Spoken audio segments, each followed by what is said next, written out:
Welcome back. In front of me is the Tommy Industrial MC315B. We're going to do a little bit of cutting today just to demonstrate the efficiency of the Tommy Industrial 315B.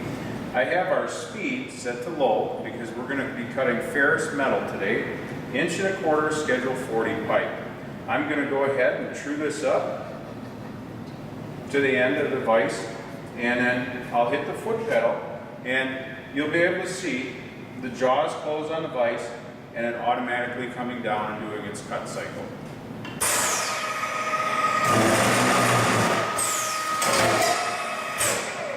The vise opens, you can pull out your material and you can see how clean the cut is. The MC315B, ironworkerllc.com.